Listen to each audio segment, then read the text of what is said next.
Hindi ka na iba dahil sa banal na Espiritu.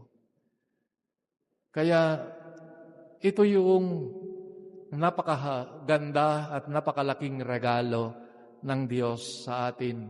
Ang pinakamalaking regalo ng Diyos ay ang kanyang sarili sa pamamagitan ng Espiritu Santo.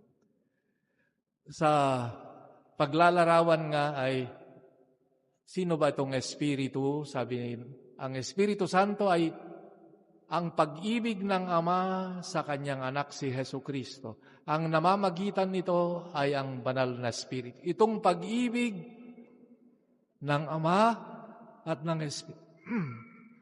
ng anak ay ang Espiritu Santo. At yan ang ipinagkaloob sa atin. Ano pang